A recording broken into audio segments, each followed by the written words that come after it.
En compagnie de notre participant à cet atelier sur la planification des carrières familiales. Je vais lui donner la parole pour qu'il puisse se présenter d'abord.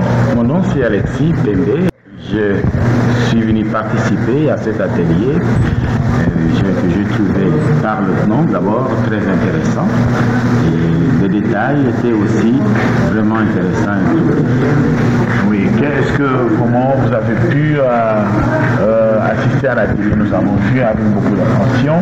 Est-ce que pouvez-vous nous dire votre réaction par rapport à ces informations que vous avez reçues? Nous avons souvent des informations d'une façon générale, mais aujourd'hui, particulièrement lorsque l'animateur a parlé de la formation sur le tas pour certaines personnes qui ne peuvent pas retourner aux études, c'était un cas très instructif pour moi. C'est pour la première fois d'entendre que quelqu'un pouvait s'instruire sur le tas et avoir le niveau même collégial. Là, c'était un élément important. Oui, en tout cas, alors en général, vous avez quelle est votre appréciation de l'atelier en général? Je pense qu'il faudrait continuer avec cet atelier parce que le monde n'a pas assez d'informations. Et surtout lorsque nous qui sommes déjà grands, qui venons dans ce pays à l'âge de 35, 40 ans, on ne sait pas, on n'avait pas vraiment des informations telles qu'on a reçues aujourd'hui, dès le début. Sinon, on aurait peut-être déjà changé de carrière, on aurait de bons salaires, même dans la vie courante, même dans la vie professionnelle. Malheureusement, il n'y avait pas d'atelier pour pouvoir nous instruire dans ces cadres-là.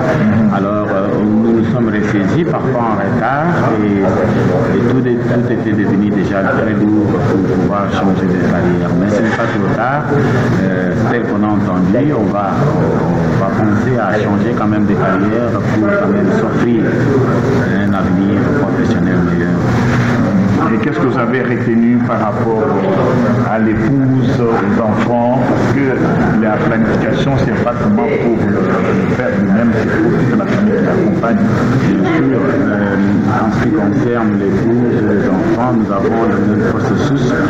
Il faudrait nécessairement supporter, encourager, et surtout à faire nos enfants, à faire des études qui sont appropriées selon leurs forces, mais aussi selon leurs capacités, mais ne pas prendre n'importe quoi pour ne pas tomber dans le chômage. L'épouse, qui est aussi une ressource de la maison, ne devra pas simplement dire bon, je me limite là, je ne sais quoi faire, mais c'est aussi quelqu'un qui puisse encore être orienté à s'offrir une carrière qui pourra amener encore un revenu un peu supérieur à ce qu'on a pour le moment en famille. Je pense que la discussion avec les enfants aussi doit être une discussion d'encouragement et positive, de façon que chacun puisse ne pas s'imposer sur l'autre, mais plutôt l'aider à embrasser sa carrière ou à étudier plus tard. J'ai un bon exemple avec un fils. Il est très talentueux en musique. À l'école, on disait, mais celui-ci, il peut aller trop loin en musique. Mais nous discutons en tant qu'enfant et papa, et je ne lui ai pas dit, oui, il faut aller en musique, ou non, je ne fais pas ça, parce que j'ai aussi ma façon de voir les choses. Je lui ai seulement dit, bon, on va voir un peu qu'est-ce que la musique peut vous payer.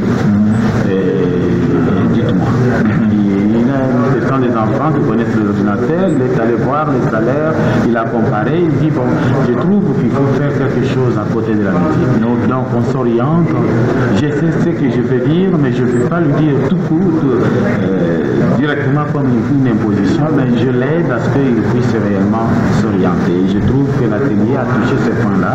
Il faudrait nécessairement supporter les enfants, les encourager et les aider à pouvoir s'orienter. Très important. Merci beaucoup, Alexis. Merci beaucoup.